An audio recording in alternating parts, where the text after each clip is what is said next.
Okay, so I will start now, so I don't want to take too much of your time.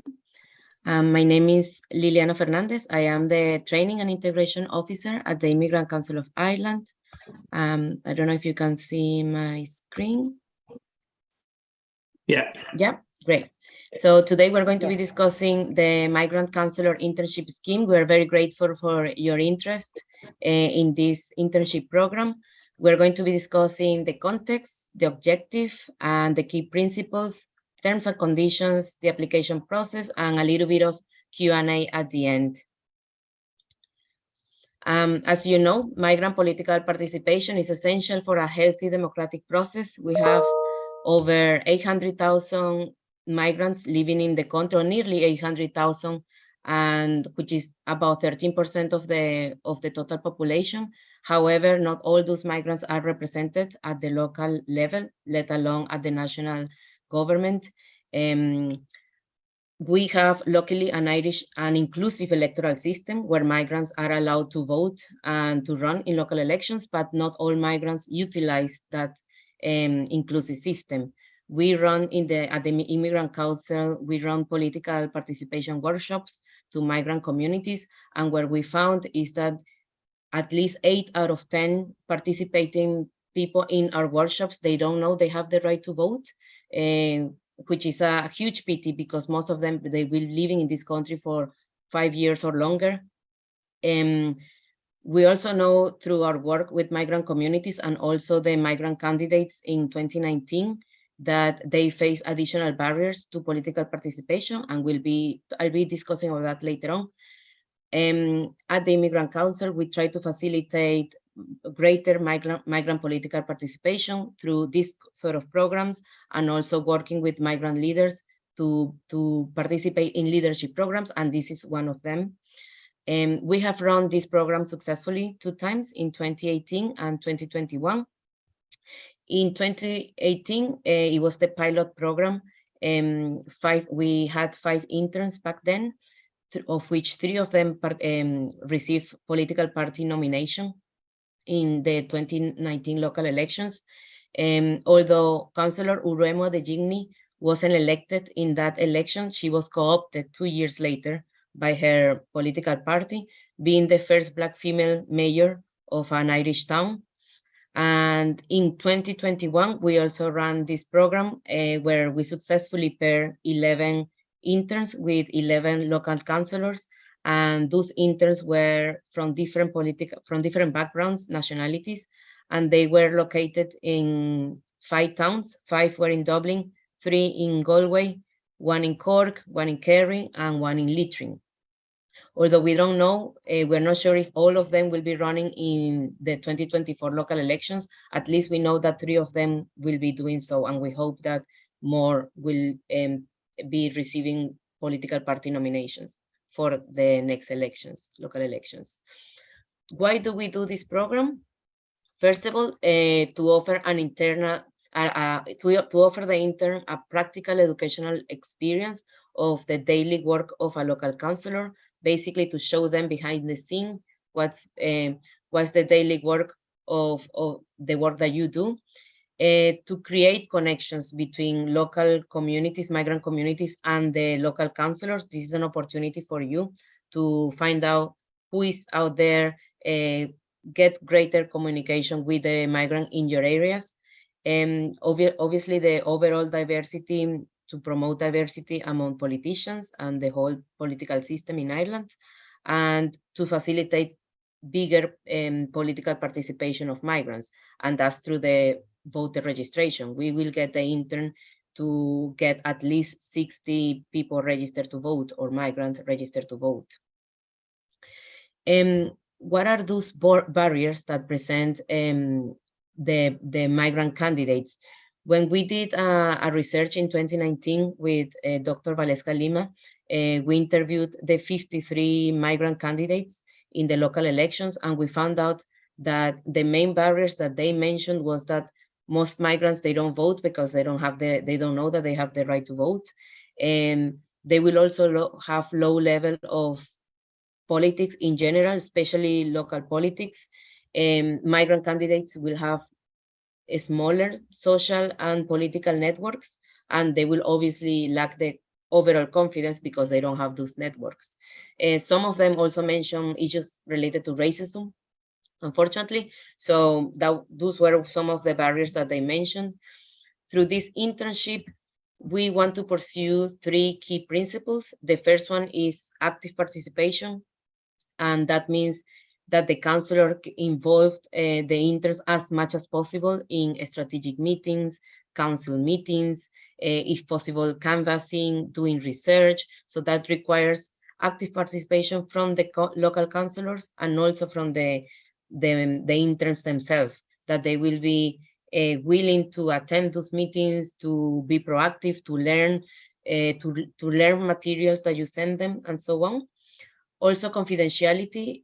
We will make the interns sign a data protection agreement, and also an internship agreement about all the terms of conditions related to this program. And confidentiality is a very important one, because if we encourage them to attend the advice clinics, for example, that you'll have, obviously there might be some sensitive issues from the constituents that you wouldn't like them to be shared. So we were very careful on this part of the program of confidentiality. So we will make them sign an agreement. And also impartiality, which means we are a non-partisan organization. So we don't advocate for any particular political party, but we want to obviously promote the diversity overall. So that's the main goal of this internship. Sorry, I'm just checking here my emails because I'm receiving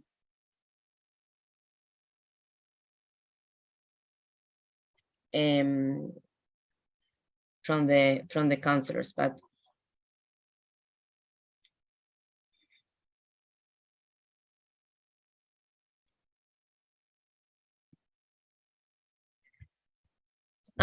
so on the terms of references, we have, as I mentioned, we'll have the internship agreement, where the three main parties are the intern, the counselors, and the Immigrant Council of Ireland. So all of us will have terms and conditions to participate in this agreement. So there are three parties involved, and we as the Immigrant Council, we also have a big responsibility on especially coordinating the two parties, but mainly the work of the intern will be doing debrief phone calls with the interns, so that we will get informed on what's the progress. And with the counselor, we'll try to have at least one debriefing short meeting with you to see how is the internship progressing and see how can we improve towards the end. So any feedback in the middle of the internship, we will try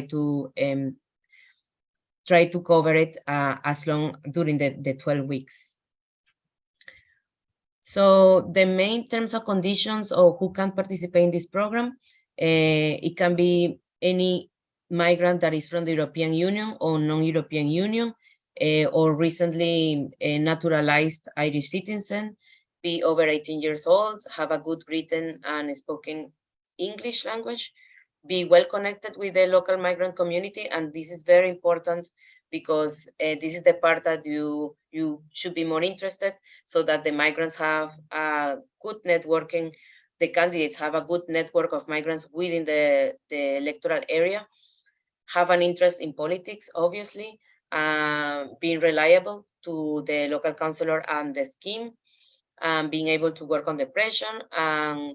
Also, they will have to present within the application process a 3-minute video in English on why representation in politics matter.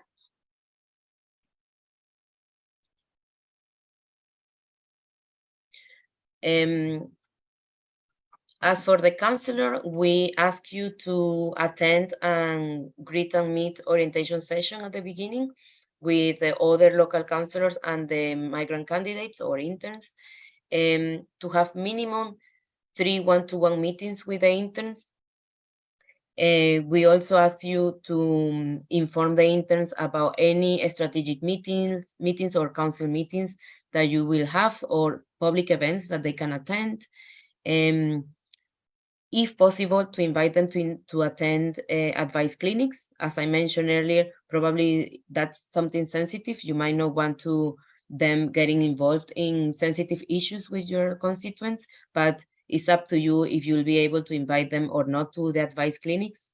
Again, attend online. This is a meeting that the interns themselves have to organize, and that will be a meeting with local communities, one meeting either online or in person with local communities to discuss what are the functions of the local councillors, what are the services provided by the local government, what's entailed to be a local councillor, and so on, and how can the local migrant population get supported from the local government.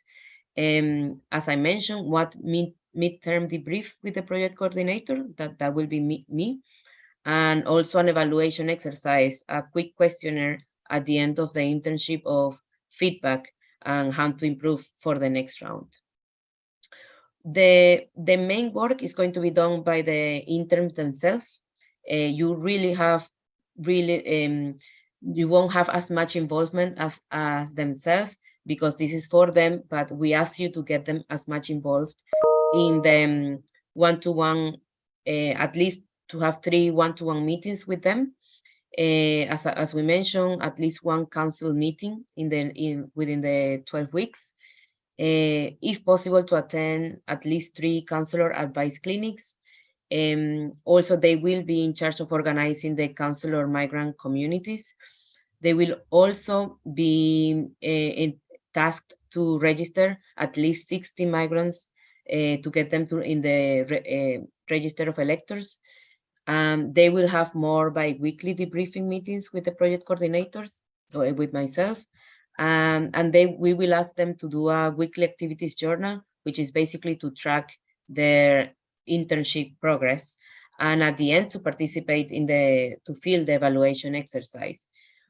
As extras, we are asking them to, if possible, and yourself, to involve them in research and in canvassing activities so that they get a little bit of idea what's involved in that.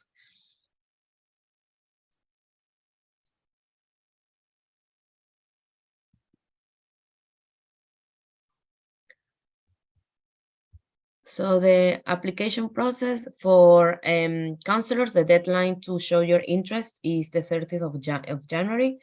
You will have to send your name, contact details, electoral area, and political affiliation. After that, we're going to do the run with the local council, with the migrant candidates. And that's the reason we do it in this order is because once we know that we have some interest or commitment from the local councillor, we'll be encouraging migrants from the same electoral area to apply for the internship. And I will be only people from the same, only councillors and migrants from the same electoral area will be paired and will be able to run for the program. Sometimes councillors show the interest, but unfortunately we don't have migrants running for the internship in the same area. And this is a little bit of a calendar. I think I sent this to some of you who were asking me what's the process. So at the moment we are doing this information session. Then we'll do the call to migrant. Sorry, I'm receiving a call here. So anyway, I'll get it after. So we'll do the call to migrant candidates on the 2nd of February, so next week, after the week that we receive confirmation from the local councillors. Then we'll have an online information session with the candidates, and then we'll have the review and selection of migrant candidates to the scheme. That's towards the end of February. Then we'll notify the successful migrant candidates and councillors on the 27th of February. And we'll have a meet and greet session for councillors and interns entering the scheme. And we'll see if that will be online or in person. Ideally, it will be in person, but depending on how diverse we'll have the councillors across the country, it might be more suitable to do it online. And then the internship will start on the 20th of March for 12 weeks. We have the project evaluation at the very end and the graduation, small graduation ceremony for all the graduates. I wanted to show you a video of, let me put share sound, of one of the candidates. Let me know if you can hear. This was from one of the graduates from last year internship scheme. Can you hear? No? Okay. Sorry. No, I just couldn't see.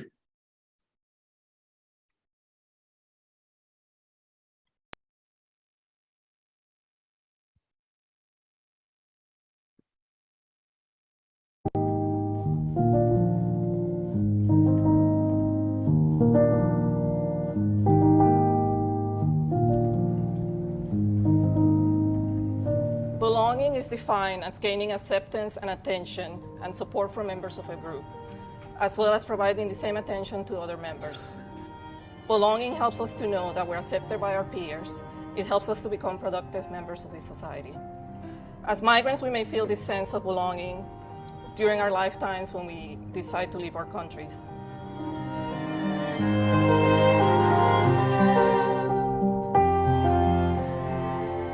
The day I found out I had been accepted to the Immigrant Council of Ireland, my migrant counselor internship was one of the most important days for me here in Ireland.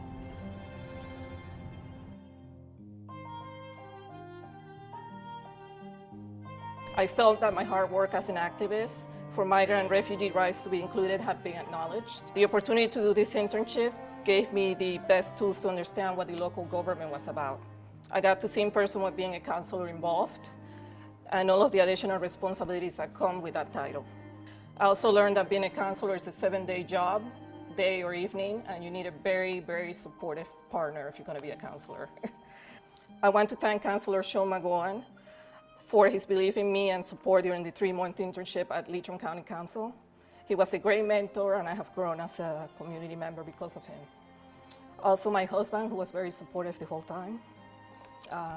Finally, I'd like to thank the Immigrant Council of Ireland for choosing me as one of the migrants to participate. You have given me the tools to believe that I can pursue more knowledge in Irish politics and empower me to see myself as a possible candidate in 2024. I look forward to the day when migrants are seen in chambers, and it's not rare when we're represented at all levels.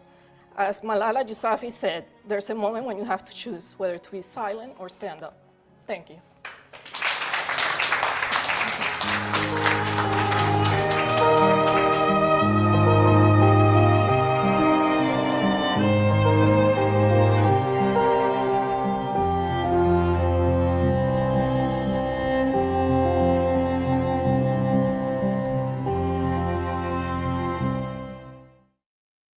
So that was one of the experience shared by one of our 11 graduates from the 2021 cohort. And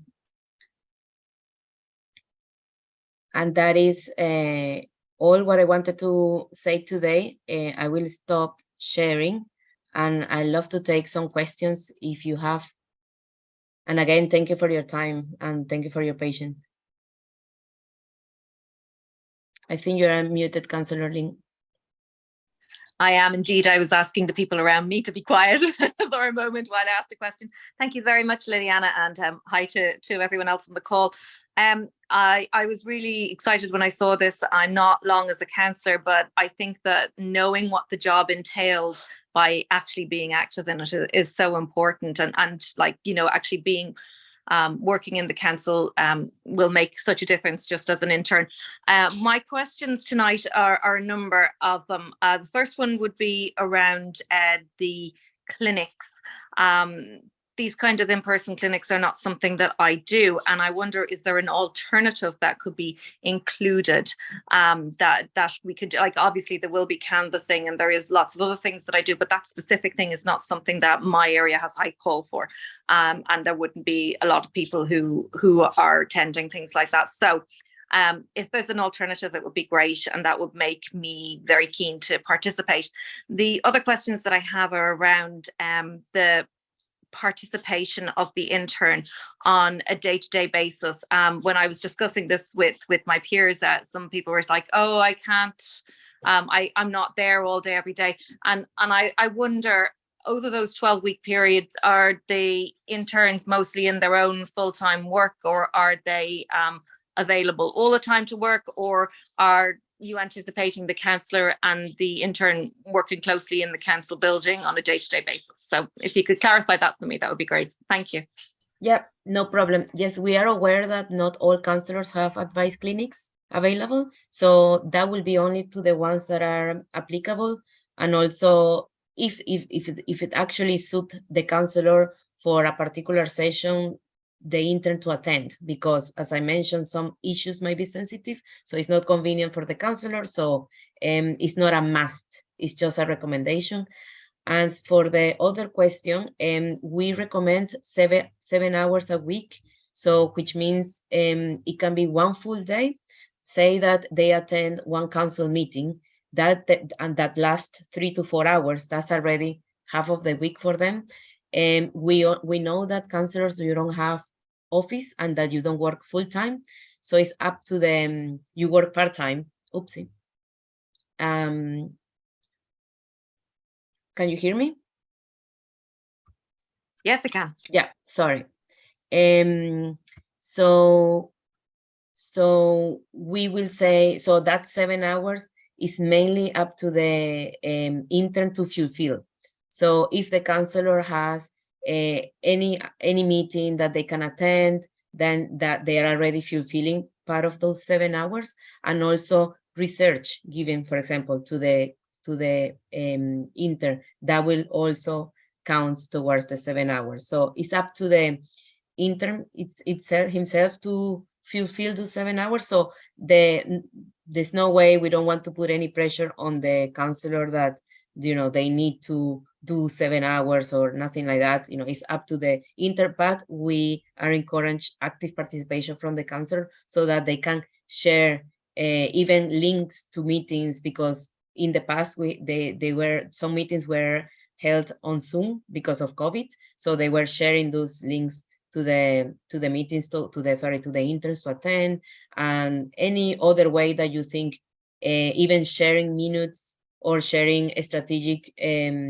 policy papers, county development plans, anything that you think will be valuable for the intern to learn.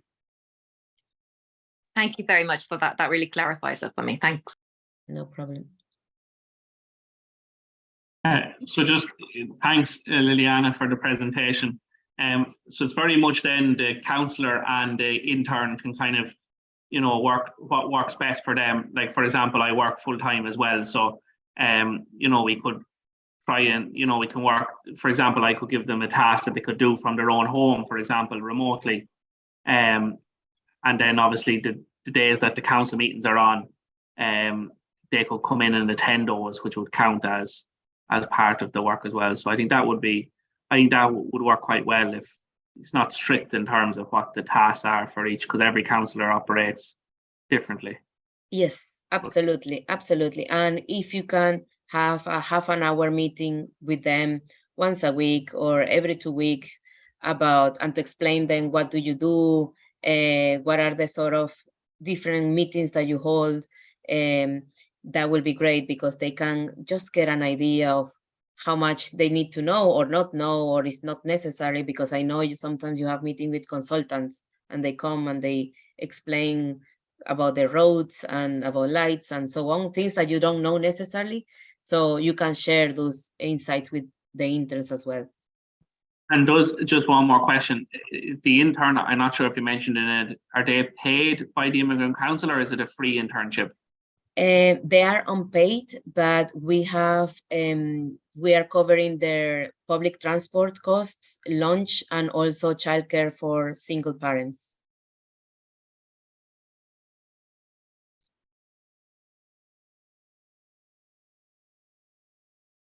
Councillor Mark, do you have any question? Not really. I suppose I'm like the other two there in the lines of like I'm actually a rural councillor, so I'm out in the countryside. Most of my work tends to work through phone calls and email. But to be honest with you, I suppose I have thought about starting to do a little bit of canvassing. So it'd be a good opportunity for me to start, and I'd be glad to bring someone along and show them how I'm doing. I'm relatively new at the council. This is my first term. So, but I've learned a lot in the last 3 years. So, and I'm keen to get re-elected. So I think, look, it sounds feasible at the 7 hours, the meetings and all that. So I suppose, I'm happy enough to listen and to get involved, I suppose. Yeah. So thanks very much for the presentation. It's very interesting. Thank you. Don't worry. And thank you for your patience. We really look forward to get as many local councillors involved as possible, because then we'll be able to have lots of migrants participating, and that will encourage them to get a career into politics, support their own local councillors. I can guarantee you that the relationships builds very strongly after this internship. They might be able to join your political parties if they felt comfortable. But we leave it like that for the moment. And I will remain available. You just have to send me an email saying that you are happy to be, you're interested, and then we'll shortlist you, and hopefully we'll get migrants running in your area, or postulating for the internship. Thanks, that's great. Thank you very much. Have a good night. All the best. Bye.